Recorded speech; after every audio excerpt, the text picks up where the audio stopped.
Hola mi gente, ¿cómo están? Espero que se encuentren bien y me acompañen en el día de hoy a estudiar el versículo correspondiente al miércoles 5 de mayo, el cual se encuentra en el libro de Romanos, capítulo 10, versículo 13, y dice lo siguiente. Acompáñame a leer con tu Biblia. Dice, porque todo aquel que invocare el nombre del Señor será salvo. Ahora, en este día quiero hacer algo diferente para poder entender el contexto del versículo.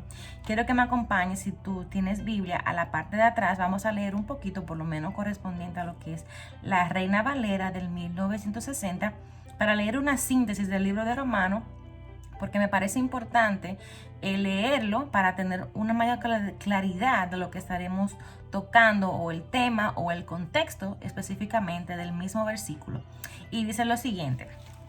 Dice, la carta más extensa e influyente escrita por Pablo en Corintio aproximadamente en el 58 después de Cristo, la destinó a los cristianos que vivían en la capital del Imperio Romano. Pablo elabora este tratado teológico y presenta su postura doctrinal. Romanos es uno de los libros más cruciales de la Biblia. Su tema principal es la justificación por la fe.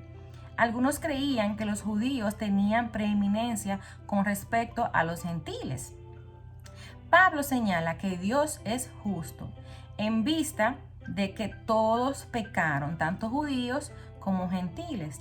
Ninguno es superior a los ojos de Dios.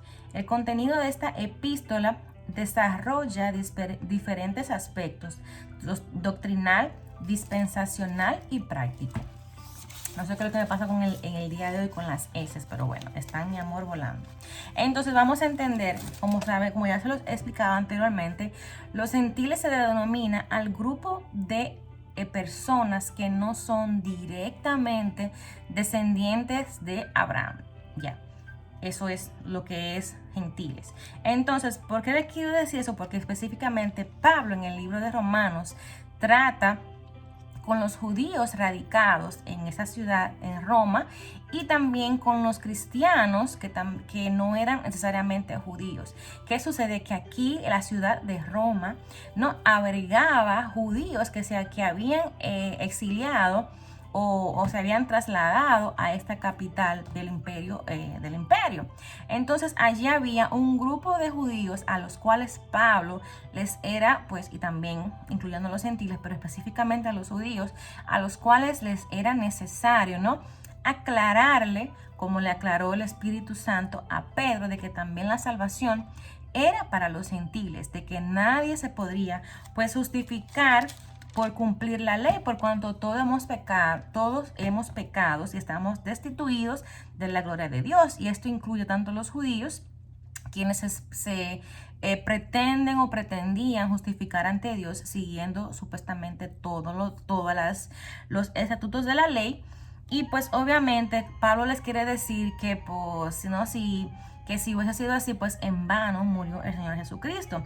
Entonces, si vemos en el capítulo 9, ahora también lo que es la elección de Israel, y pues un sinnúmero de cosas más específicamente, el cual pues aclara, como ya vimos, lo que son doctrinas, lo que son cosas prácticas de la vida cristiana, etcétera. Entonces, específicamente, ¿qué sucede? Si leemos en el versículo, vamos a ver, si leemos a partir del versículo, vamos a ver de dónde. Dice, vamos a ver, así que si confesares con tu boca que Jesús es el Señor, y creyeres en tu corazón, está en el versículo 9, y creyeres en tu corazón que Dios le levantó de los muertos, serás salvo. Porque con el corazón se cree para justicia, o sea, con el corazón es que creemos para ser justificados ante Dios por el sacrificio único y méritos de Jesucristo.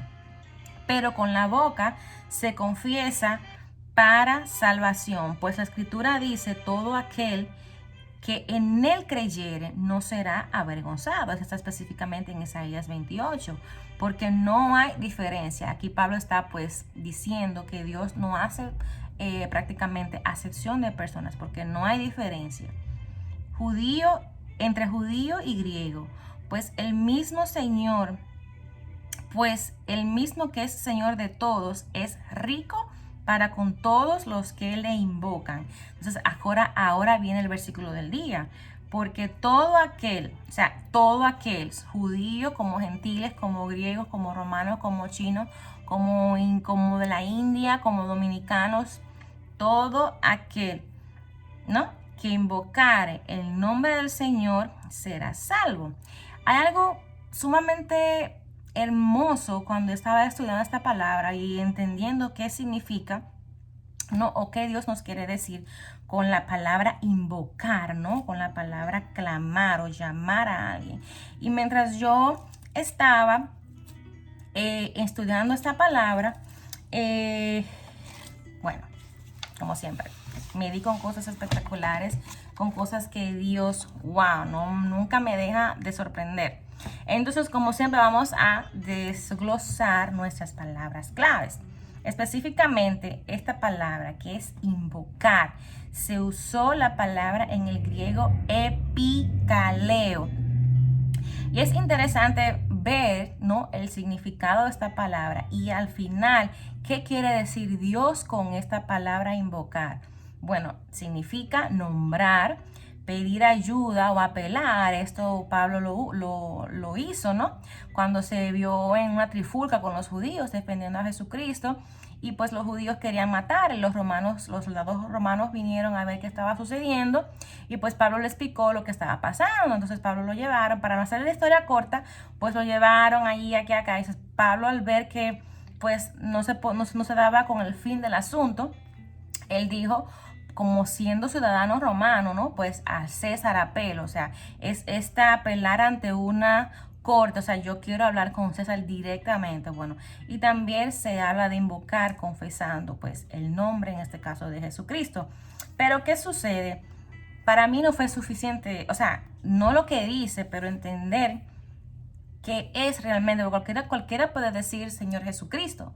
Y dice la palabra que, bueno, hay personas que confiesan a Jesús, pero en realidad su corazón está muy lejos de él. Hay muchos falsos maestros que hablan de un Jesús, pero su corazón está muy lejos de él. Entonces yo quise realmente adentrarme con esto y me di con una explicación, la cual me parece bastante cercana a lo que realmente yo entendía que mi corazón andaba buscando. Se las voy a leer. Dice que junto con la preposición epi, que significa sobre, ¿no?, el verbo epikaleo significa pues invocar, como ya lo vemos. Oigan lo interesante. Este verbo se usa en sentido de poner apellido. La voz pasiva indica que los apellidos eran más bien apodos, ¿no? Apodos por los que la gente se había dado a conocer. Un ejemplo, vemos como Jesús le puso a Juan y a su hermano, ¿no?, los hijos del trueno. Y vemos un sinnúmero de nombres, ¿no?, o sobrenombres en la Biblia. Vemos aquí, por esos apodos eran conocidos, por lo que la gente se había hecho conocida. Y seguimos, vamos a ver acá. A menudo se usa en el sentido de invocar el nombre de alguien. Ahora, aquí viene el meollo del asunto. No describe el simple hecho de pronunciar el nombre de alguien, como en este caso el nombre de Jesús, sino más bien el reclamo de parentesco íntimo. Oigan esto, describe el hecho, ¿no?, el reclamo de parentesco íntimo con esa persona y asumir el apellido de esta persona para uno mismo. O sea, apoderarte del nombre de esta persona para ti. Esto es invocar. Invocar el nombre de Jesús es tú apoderarte del nombre o del apellido de esta persona en sí, de una manera íntima. Esa es la palabra que nadie puede llamar al Señor Jesús Señor si no es por el Espíritu Santo. Entonces aquí mi mente va hilando todos esos versículos. Digo, wow, Señor, increíble. Pues seguimos leyendo. El modismo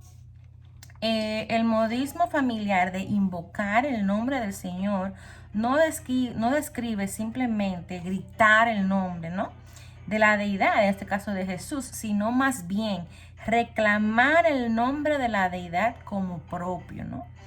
En este caso el apellido, y por lo tanto afirma.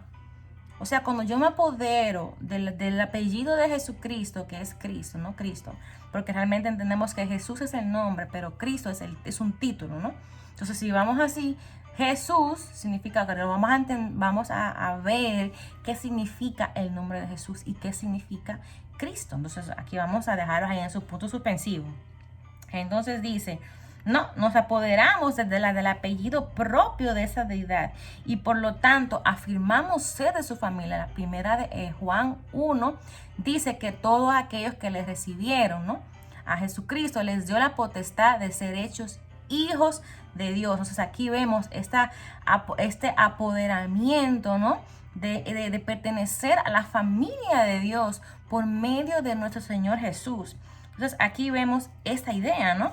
Dice, los nombres hebreos regularmente incorporan, ¿no?, en sus nombres la definición del creador a través de la teología, de teologías específicas. Entonces, con referencia, ¿no?, al carácter de Dios. Aquí yo tengo un libro, ¿no?, vamos a buscarlo por acá. Antes de llegar aquí, de ahí vienen algunos de los nombres, ¿no?, que incorporan algunas de las terminaciones, ¿no?, del nombre del Señor, o Abba, ¿no?, Abba, o Ya, o IAH, y el mismo El, por eso que Israel significa el que pelea con Dios. Israel, esa terminación El pertenece a Dios, y es por eso que cuando una persona piensa en Israel, piensa automáticamente en Dios. Entonces vemos aquí esta vinculación, lo importante de los nombres, cómo los nombres se vinculan automáticamente con esa deidad. Un ejemplo, una persona que cree en el Señor Jesús, se identifica como cristiana. O sea, entonces aquí vemos cuando una persona dice cristiana, automáticamente una persona lo identifica con el Señor Jesucristo. Entonces aquí vemos esta idea de clamar, es apoderarse del nombre de esta persona, porque tenemos un conocimiento íntimo de esa persona, y no tanto eso, sino que al clamar el nombre de esa persona, apoderarnos del nombre, ¿no?, de esta persona, empezamos a ser parte de la familia de Dios. Entonces, por eso es que Pablo aquí dice, porque todo aquel que invocare, sabemos que invocar, nadie puede invocar, dice Primera de Corintios, al Señor si no es por el Espíritu.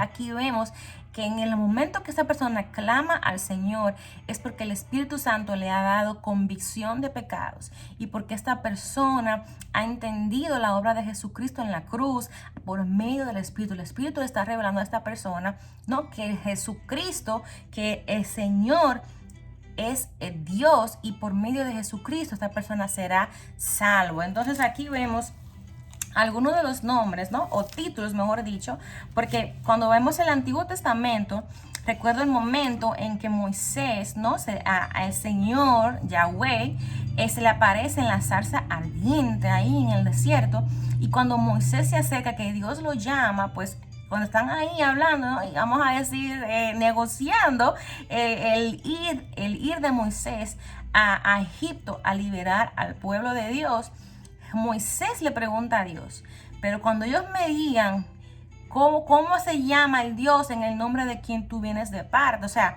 porque recordemos que las deidades, ¿no?, los dioses falsos, los dioses paganos, tienen un nombre, y más en los tiempos de los egipcios, que habían hasta el sol de hoy, en todos los lugares, en India hay muchísimos dioses que tienen un nombre. Entonces, viniendo Moisés de esta cultura, porque sabemos que Moisés se crió con los egipcios, ¿no?, siendo como hijo de la hija del faraón, pues él sabía de esto y sabía que no se iban a ir por así. Entonces le preguntó, ¿con qué nombre tú te identificas? Entonces Dios, a través de la zarza, le dijo, yo soy el que soy. O sea, yo soy el que autoexiste, yo soy.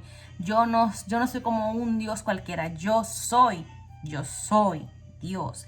Entonces, a través de la Biblia vemos que a Dios se le atribuye, vamos a decir, títulos o sobrenombres correspondientes a su carácter y correspondientes a las cosas que Dios hizo a través de la Biblia por medio de su pueblo. Entonces aquí hay algunos de los nombres de los cuales pues Dios se revela al pueblo de Israel por medio de, vamos a decir, por medio de cosas que él hacía.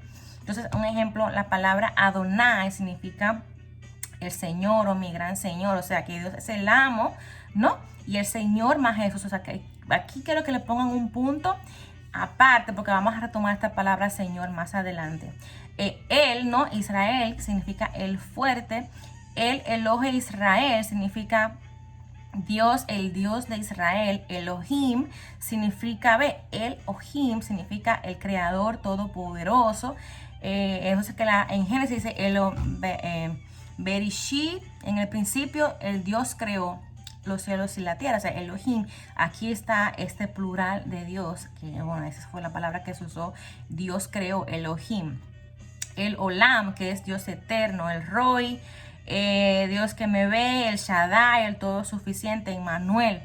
También póngale aquí un punto y aparte. Vamos a definir lo que es Emmanuel más adelante también. El cual también significa, pues, mucha gente lo sabe, pero es Dios con nosotros. Vamos a ver cómo esta profecía se cumplió. Jehová, o mejor dicho, esta palabra Jehová realmente no es una palabra en sí, me explico. Cuando traducimos el yo soy, que fue como Dios se identificó con Moisés, no dijo Jehová, dijo Yahweh. O sea, en el vocabulario o en el alfabeto hebreo no hay vocales.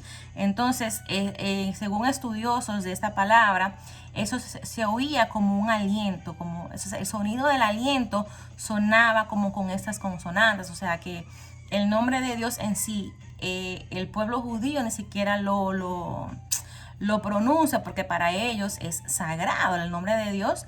Por eso es que se le dieron títulos a Dios como Adonai, que es el Señor, entre otras cosas. O sea, el nombre Yahweh ellos no lo pronuncian como lo pronunciamos quizás nosotros, o como se transliteró al español, Jehová.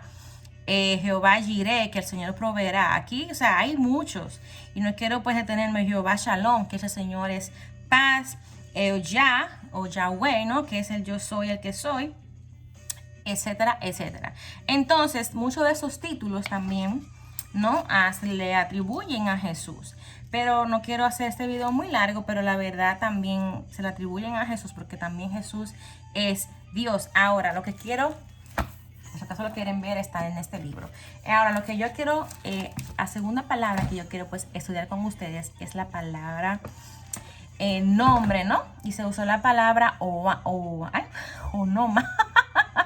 que es lo que identifica a la persona, no se usa para abarcar un todo, implicando lo que este nombre evoca. O sea, cuando una persona piensa en un ejemplo, cuando alguien piensa en, qué sé yo, cuando alguien piensa en Jesús, ¿qué piensa sobre Jesús? Entonces, este nombre, ¿no? Evoca un sinnúmero de pensamientos o de sentimientos al escucharlo. Un ejemplo, su rango, su autoridad, sus intereses, los mandamientos, los hechos que Jesús hizo. Llámese también a un presidente cuando se piensa en un Ronald Reagan, cuando se piensa en un Donald Trump, cuando se piensa en un Joaquín Balaguer, en un Trujillo, pues a la persona le vienen cosas de esa persona en sí. Entonces, eso es lo que significa el nombre, es la esencia de algo. Ahora, esta es la palabra que yo digo, pónganle ahí un punto y aparte, que es la palabra que se usó para Señor. Se usó la palabra en el griego kairos, ¿no? Vamos a definirlo y vamos a ver por qué es tan importante esa palabra kairos. Dice que la definición de kairos es aquel a quien le pertenece una persona o cosa, sobre la cual tiene un poder de decisión. O sea, es el amo, señor, uno que tiene control de la persona, es un maestro, es soberano, es príncipe. En este caso, a los emperadores romanos se le llamaban kairos. Entonces vamos a ponerle también un puntico aparte aquí. Entonces es el título de honor que expresa respeto y reverencia, con el que los sirvientes saludan a su amo. Lo usaba mucho en los tiempos de antes. O sea, es el título que se le da a Dios en sí y al Mesías. Entonces, vamos a retomar esto del nombre, ¿no? Que es lo que identifica a alguien del Señor, a lo cual le pertenece esta persona. Si vemos, para entender a qué Pablo se refería con llamar Señor a Jesucristo, esto implica muchas cosas. Cuando estudiamos la Biblia, tenemos que tener pendiente, ¿no?, la cultura, el contexto del libro o del versículo para poder entender a profundidad lo que el escritor, ¿no?, quiere, el mensaje esencial que se quiere transmitir a través del versículo y en las escrituras. Entonces, esta epístola en particular tiene un trasfondo cultural, ¿no?, greco-romano, de donde la palabra kairos, o kurios, mejor dicho, porque kairos es tiempos, kurios, no se usa en lugar de Dios, que es la palabra teos, ¿no?, en griego. Sin embargo, Pablo, siendo un ex fariseo, ¿no?, ciudadano romano, lo usa cuando se refiere a Jesús, ya que para un judío religioso, esta es una forma reservada, ¿no?, de referirse a Yahweh o Jehová, ¿no?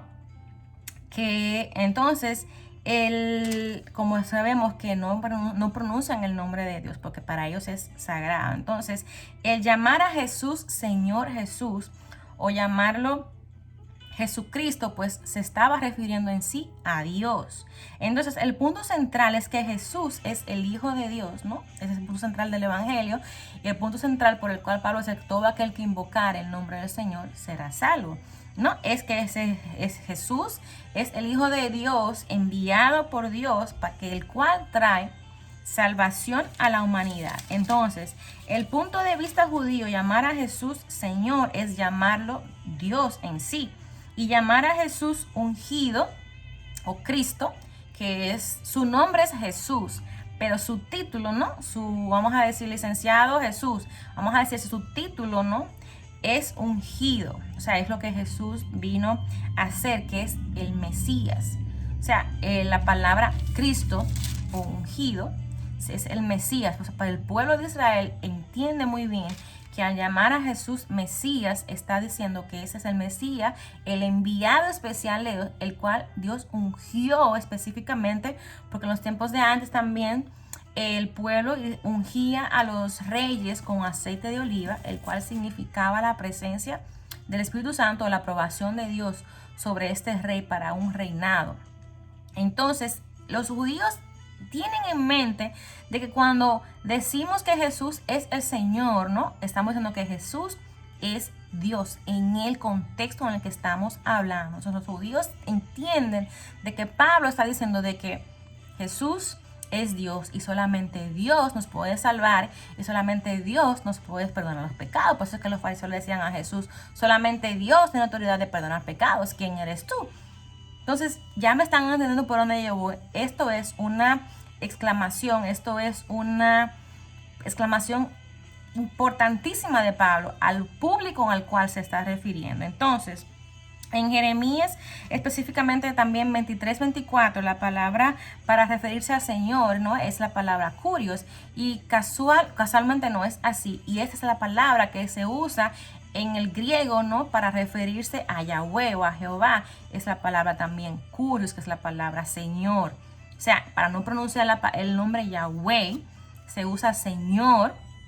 Esa es la palabra también kurios. Entonces, aquí vemos cómo Pablo está uniendo, ¿no?, estas interesantes cosas para exponer el punto por el cual este es el versículo: que todo aquel que invocare el nombre del Señor será salvo. Ahora, ¿cómo podemos ver que esa es la realidad? Bueno, si me acompañan, vamos a ir específicamente al primer libro de los Evangelios, que es el libro de Mateo. Si vamos a leer el capítulo 1, versículo 21, ¿no?, donde el ángel Gabriel está hablando con María y le dice lo siguiente a María: y darás a luz un hijo y llamarás su nombre. O sea, su nombre es Jesús, ¿no?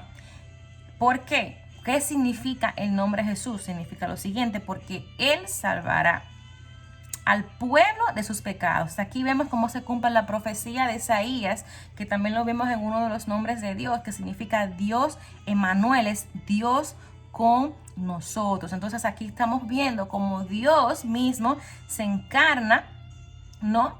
Para entonces ser llamado. Es la primera vez que se le da un nombre a Dios, vamos a decirlo así, que es Jesús, ¿no? Con el cual todos podemos pronunciarlo de una manera con libertad y con amor y con gozo en nuestro corazón. ¿Por qué? Porque es este Jesús, ¿no? Cristo, que es el enviado de Dios, es el Mesías de Dios, vino a salvarme a mí, que soy una pecadora, que estaba muerta en delitos y pecados. Entonces, no solamente es Dios en la tierra en este momento, sino también que ahora Dios vive en mí a través de su Espíritu Santo. Entonces, específicamente, también vamos a ver que este versículo en particular, Pablo está mencionando a uno de los profetas menores que también está en el Antiguo Testamento, el que vamos a leer más adelante. Pero también, si me acompañan al libro de Lucas en el capítulo 2, ¿no? Vamos a ver el mismo relato, pero desde la perspectiva de Lucas. Entonces dice, pero el ángel les dijo, o sea, el ángel Gabriel, no temáis, porque aquí está hablando el ángel específicamente, está hablando a los pastores que estaban pues pastoreando las vigilias de la noche, dice la palabra, y se acerca, ¿no? A anunciarles el nacimiento de Jesús, a los pastores, perdón, y les dice, no teman, porque he aquí les doy nuevas de gran gozo, porque será para todo el pueblo. Os ha nacido hoy en la ciudad de David un Salvador. O sea, aquí vemos el nombre de Jesús, que es Jesús, significa Salvador, que es Cristo, que es el enviado, que es el ungido, que es el Mesías de Dios, el Señor, que es Dios. O sea, es un versículo tremendo que tiene prácticamente el nombre de Jesús, ¿no? Y los dos títulos de Jesús, que es el Cristo, ¿no? Que es Dios, que es el dueño y el amo de todo lo creado y de mí, ¿no? Y también es el ungido, es el enviado de Dios, es el Mesías, que me vino a libertar de la paga del pecado, que es la muerte. Ahora, si vamos al Antiguo Testamento, al libro de Joel, al versículo 2 específicamente, al capítulo 2, versículo 25, este es el versículo que Pablo está pues recordando, clamando en este momento en particular en Romanos. Ahora, ¿qué sucede aquí en Joel? Joel básicamente es pura profecía de los últimos tiempos. Y Joel explica que el espíritu, vamos a leérselo porque no quiero hablar, no, ¿verdad? Vamos a ver. Joel 2. Bueno, aquí vamos. Dice, y después de esto, ¿no? Derramaré mi espíritu sobre toda carne, el cual se cumplió esta profecía en el día de Pentecostés, ¿no? Eso está en el libro de Hechos, en el segundo capítulo. Y dice, y daré prodigios y señales. Entonces después dice, y todo aquel, aquí específicamente está hablando, ¿no? De los tiempos finales, cuando el pueblo judío se vea en la encrucijada y se vea en la necesidad espiritual de clamar el nombre del Señor Jesús. Mas sin embargo dice, y todo aquel que invocare el nombre del Señor será salvo. O sea, vemos cómo después de lo que ya Joel había hablado en el capítulo 2, léanlo. Pero aquí específicamente, después de que se derrame, ¿no? El Espíritu Santo, que fue que sucedió en el día de Pentecostés, ¿no? Entonces dice, daré prodigios y señales. Eso está hablando de los últimos días, ¿no? Del día de la tribulación, del día terrible del Señor. Pero para no entrarnos en profecías, específicamente, Pablo está mencionando este libro del profeta Joel. Entonces, eso es lo que quiere decir este versículo. Cuando una persona es dada la convicción de que es un pecador y que necesita venir al Señor en arrepentimiento, esto es lo que sucede. Esta persona invoca el nombre del Señor Jesucristo, creyendo en su corazón y confesándolo con su boca, porque es apoderarse de la obra de Jesús, es apoderarse de lo que Él vino a hacer por esa pecadora en particular. Y al invocarle, a creer en su corazón de que es un pecador y que se necesita arrepentir de sus pecados y venir al único que le puede lavar de todo pecado, al Señor Jesucristo, el cual es el Cristo, el Mesías, el enviado de Dios. Y también a través de su obra redentora, esa persona recibirá perdón de pecados y recibirá el don maravilloso del Espíritu Santo. Así que sin más me voy a despedir. Espero que hayan disfrutado de este estudio como yo disfruté. Chaito, bye.